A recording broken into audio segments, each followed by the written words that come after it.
اب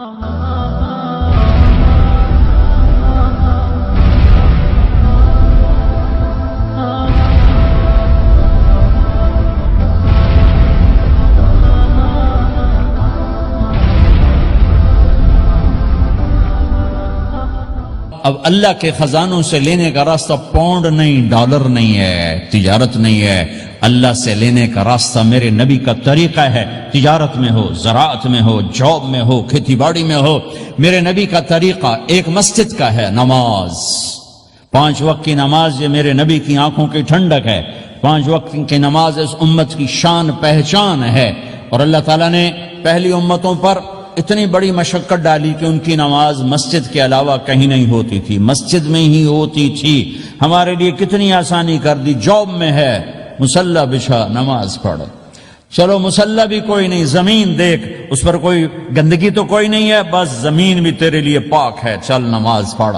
اور آسانی کر دی، پانی کوئی نہیں ہے، کوئی بات نہیں، مٹی میں ہاتھ مار، منہ پہ مل، پھر ایک ہاتھ مار، یوں کر، چل نماز پڑھ، میں تیری قبول کروں گا۔ یہ کسی امت کے ساتھ یہ نہیں ہوا، انہیں وضو ہی کرنا تھا چاہے پانی 50 میل پر موجود ہو۔ اور ہمارے لیے پانی کوئی نہیں ہے، چلو تیمم، مٹی میں ہاتھ ہمارا یوں کیا، پھر ہاتھ ہمارا ایک یوں کیا، ایک یوں کیا، چل بھائی اللہ اکبر، قبول۔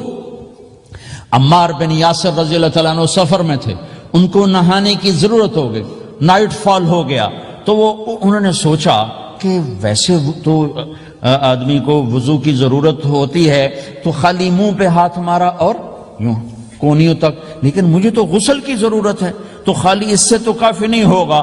تو انہوں نے کپڑے اتارے، اکیلے تھے، ریت کے اوپر کبھی یوں لیٹے، کبھی یوں لیٹے، کبھی یوں لیٹے، 3-4 دفعہ یوں یوں اور یوں یوں رول ہوتے ہوتے پھر انہوں نے نماز پڑھی۔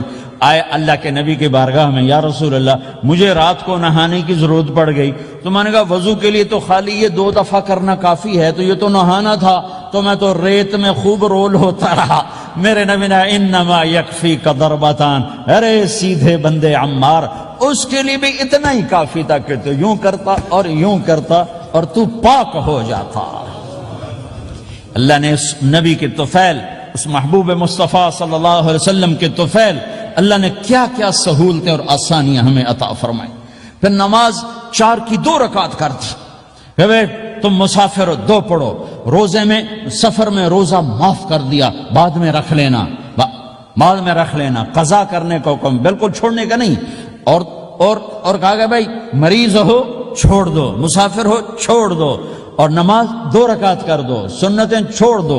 ابن عمر رضی اللہ تعالیٰ عنہ بیٹھے تھے تو انہوں نے 2 رکعت پڑھ کے بیٹھ گئے، تو ان کے خادم نے کہا سنتیں نفل نہیں پڑھو گے؟ کہا اگر پڑھنا تو 4 فرض پڑھتا میں، میرے اللہ نے معافی دے دی تو میں کیوں پڑھوں؟ میرے نبی نے سفر میں سنتیں نہیں پڑھی کبھی، اپنی امت کو سہولت دینے، فجر کی سنتیں 2 پڑھتے تھے، اس کے علاوہ سنتیں نہیں پڑھی تاکہ میری امت کو سہولت ہو، آسانی ہو۔ ایک دفعہ بارش ہو رہی تھی اور کوئی جگہ نہیں تھی نماز پڑھنے کے لیے، تو آپ نے اپنی اونٹنی کو آگے کیا اور اس پر بیٹھ گئے، بیٹھے ہی تھے، پیچھے صحابہ نے اونٹنیوں پر ہی صفیں بنائیں، اور یہ نماز اونٹنی پہ بیٹھ کر ادا کی گئی بارش کے اندر۔ نماز اونٹنی کے اوپر نماز بھی ہو گئی، رکوع بھی ہو گیا، سجدہ بھی ہو گیا، سلام بھی ہو گیا۔ پہلی امتوں کے لیے نہیں تھا، سجدہ ہی کرنا پڑے گا۔ یہ اللہ کے محبوب مصطفیٰ صلی اللہ تعالی علیہ وسلم کی طفیل، میرے اللہ نے ہم پہ فضل و احسان کیا۔